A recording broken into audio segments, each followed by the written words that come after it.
알아두면 돈이 되는 보험 이야기 정보뚝TV입니다. 지난번 운전자 보험에 일상생활 배상 책임 없는 분들은 꼭 확인해서 추가 가입하라고 말씀을 드렸더니 문의를 많이 주셨네요. 그래서 오늘은 일상생활 배상 책임에 대해서 자세히 한번 알아보도록 하겠습니다. 오늘은 금감원에 있는 금융꿀팁 200선에 있는 일상생활 배상 책임 활용하기라는 내용을 참고해서 구성을 해봤어요. 시작해 보겠습니다. 일상생활 배상 책임 보험이란 피보험자가 타인에게 인명 또는 재산상의 피해를 입힌 경우에 법률상 배상 책임에 따른 손해를 보상하는 보험입니다. 일상생활 배상 책임 일배책이라고 부르겠습니다. 일상생활 배상 책임의 종류에는 일상생활 배상 책임 보험, 자녀 일상생활 배상 책임 보험, 가족 일상생활 배상 책임 보험이 있습니다. 일상생활 배상 책임 보험의 피보험자 범위는 피보험자 본인 포함해서 배우자 그리고 13세 미만의 자녀가 포함이 되고요. 나와 배우자 내 13세 미만의 자녀가 다른 사람을 다치게 하거나 다른 사람의 물건에 피해를 끼친 경우에 보상이 되는 거죠. 자녀 일배책은 자녀가 다른 사람이나 다른 사람의 물건에 피해를 끼쳤을 때 해당되고요. 가장 피보험자 범위가 넓은 것은 가족 일배책인데요. 피보험자 범위는 나와 나의 배우자, 생계를 같이 하고 주민등록상 거주지가 같은 친족입니다. 생계를 같이 하지 않는 별거 중인 미혼 자녀도 해당이 됩니다. 생계를 같이 하고 주민등록상 동거 중인 친족이라는 범위는요. 약관에 보니까 8촌인의 혈족, 4촌인의 인척 이렇게 되어 있네요. 그러니까 나와 동거를 하고 주소지가 같고 생계를 같이 한다고 하면 웬만하면 다 해당이 된다는 거고요. 같은 주소지에 있지 않지만 생계를 같이 하고 있는 미혼 자녀가 있다면 미혼 자녀까지도 피보험 대상자가 되기 때문에 혜택을 받을 수가 있게 되는 거죠. 어떤 손해가 보상이 되고 안 되는지 궁금하시죠? 약관을 기준으로 설명을 드릴 텐데요. 손해보험회사는 보상하지 않는 손해를 제외한 나머지는 보상해 준다. 이게 기본적인 원리입니다. 그래서 먼저 보상하지 않는 손해에 대해서 알아보도록 하겠습니다. 방화나 다른 사람과 싸워 상해를 입힌 경우는 보상이 되지 않습니다. 왜냐하면 계약자 또는 피보험자의 고의로 발생한 배상 책임이기 때문에 그렇죠. 고의로 인한 사고는 보험에서 보상하지 않습니다. 두 번째 사례, 지진으로 거주주택의 창문이 떨어지면서 행인을 다치겠다. 이거는 보상이 될까요? 예, 보상하지 않는 손해에 해당이 됩니다. 약관에 지진부나 해일 또는 이와 비슷한 천재지변으로 인한 배상 책임은 제외한다라고 되어 있기 때문에 그렇습니다. 다만 과실비율 산정을 통해서 천재지변으로 인한 부분을 제외하고 보상액을 결정하는 것은 가능할 수 있습니다.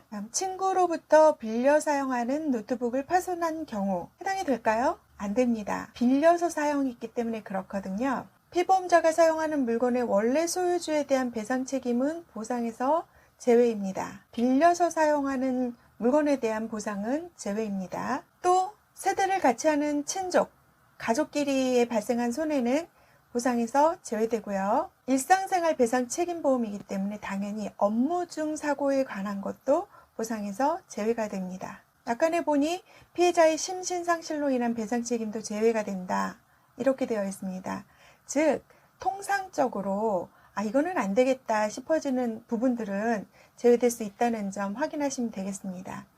약관에 보니까 단 호텔 객실 내 사고는 되어라도 보상한다는 예외 규정이 있으니 각 보험사의 예외 규정을 확인하셔야 되겠죠.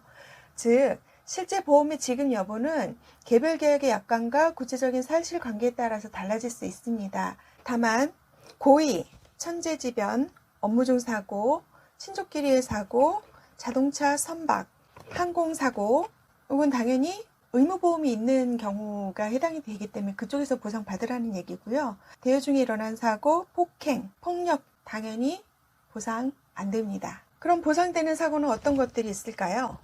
애완견이 산책 중 지나가던 사람을 물어서 다치게 했다면 보상이 될까요? 네, 됩니다. 대인에게 피해를 끼쳤을 때는 자기부담금 없이 보상을 다 전액해주고 있습니다. 이중 주차된 차를 밀어서 다른 자동차를 파손하게 됐다면 어떻게 될까요? 보상이 됩니다. 운행 중이었다면 자동차 보험에서 배상을 했을 텐데 시동이 꺼져 있는 차를 밀다가 난 사고잖아요.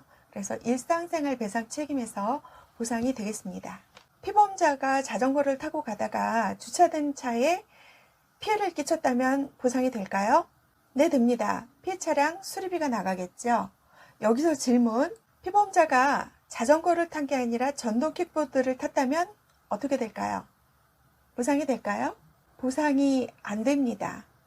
요즘 전동 킥보드 때문에 문의가 많으시고 문제가 많이 되고 있는데요. 자동차로 분류하게 되어 있습니다. 전동 킥보드로 인해서 자동차를 파손했다면 자동차 보험으로 해결을 해야 되는데요. 여러분, 전동 킥보드는 보험 가입 안 되죠? 다른 방법으로 보험 혜택을 받으셔야 돼요. 전동 킥보드에 대해서 문의가 많이 있으셔서 다음에는 전동 킥보드 관련한 자료 촬영해서 알려드리도록 하겠습니다.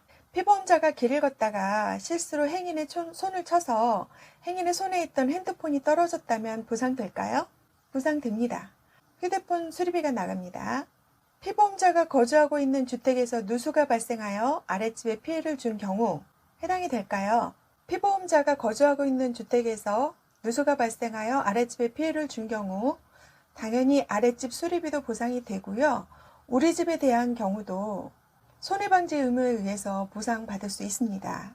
일상생활 배상 책임의 종류와 범위, 보상하는 손해와 보상하지 않는 손해에 대해서 알아봤습니다. 다음 시간에는 비리보상인 일상생활 배상 책임을 왜 자꾸 중복가입하라고 하는지에 대한 내용과 유의할 점이 무엇인지 청구하는 방법, 내 보험 정보 확인하는 방법까지 알아보도록 하겠습니다.